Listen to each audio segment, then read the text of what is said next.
ગુજરાતના સૌરાષ્ટ્રના મોટાભાગના જિલ્લાઓમાં આ દિવસોમાં ઇકોઝોનને લઈને ખેડૂતો લડાયક મૂડમાં જોવા મળી રહ્યા છે। વાત કરીએ તો ઇકોઝોનની લડતના પ્રણેતા પ્રવીણ રામે ઇકોઝોનનો અંતિમ પ્રોગ્રામ 18 તારીખે જાહેર કર્યો છે। જણાવી દઈએ જે દિવસથી ઇકોઝોનની નોટિફિકેશન ગુજરાતમાં બહાર પડી છે તેને લઈને આમ આદમી પાર્ટીના નેતા પ્રવીણ રામ આક્રમક વિરોધ નોંધાવી રહ્યા છે। તેમની સાથે ખેડૂતો પણ મોટી સંખ્યામાં જોડાયેલા જોવા મળી રહ્યા છે।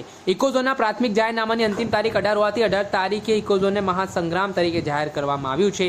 ઇકોઝોનની લડતના પ્રણેતા પ્રવીણ રામે 18 તારીખે વિસાવદર, મેંદરણા, તાલાલા, ગીરગઢડા, ખાંભા, ધારીના તમામ 196 ગામના લોકોને સાસણ ફોરેસ્ટની મુખ્ય કચેરી ખાતે ઉમટી જવા માટે હાકલ કરી છે। એટલું નહીં, દરેક તાલુકાના લોકો 18 તારીખે ટ્રેક્ટર રેલી સાથે સાસણ પહોંચે તે પ્રકારની અપીલ આપ નેતા પ્રવીણ રામ દ્વારા કરવામાં આવી છે। પહેલા તો આ બાબતને લઈને શું કહી રહ્યા છે આમ આદમી પાર્ટીના નેતા પ્રવીણ રામ તે સાંભળી લો।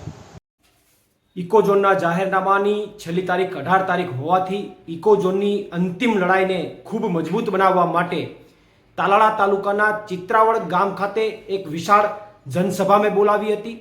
આ જનસભાની અંદર ખૂબ હજારોની સંખ્યાની અંદર ખેડૂતો ઉપસ્થિત રહ્યા હતા અને તમામ ખેડૂતોએ એક સાથે અને એક સુરે એક જ વાત કરી છે કે ઇકોઝોન નાબૂદ કરવામાં આવે અને સાથે સાથે તમામ જનતાએ કીધું છે કે જો ઇકોઝોન સરકાર નાબૂદ નહીં કરે તો આવનારી જે પેટા ચૂંટણીઓ આવી રહી છે એમાં પ્રાથમિક તબક્કે જનતા છે મતનો બહિષ્કાર કરશે અને આ ચીમકીથી પણ જો સરકાર ઇકોઝોન નાબૂદ નથી કરતી તો બની શકે કે જનતા ભાજપનો પણ બહિષ્કાર કરી શકે।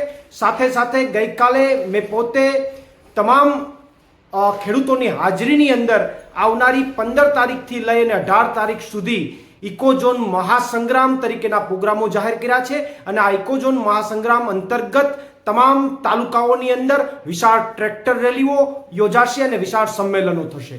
આભાર। પ્રવીણ રામ, પ્રદેશ ફ્રન્ટલ અધ્યક્ષ, આમ આદમી પાર્ટી।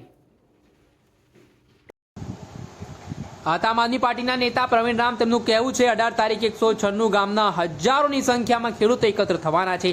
ફોરેસ્ટ કચેરીએ ઇકોઝોનને નાબૂદ કરવા માટે આવેદનપત્ર પાઠવીને તેઓ ઇકોઝોનનો સખત વિરોધ નોંધાવવાના છે।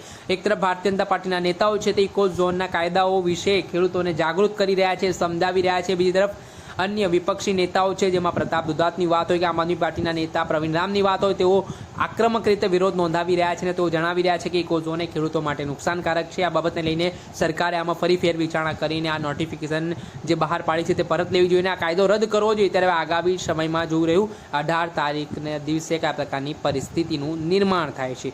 દર્શક મિત્રો, એન કવરેજ ન્યૂઝને આપ લાઇક કરો, સબસ્ક્રાઇબ કરો અને શેર કરવાનું ભૂલતા નહીં।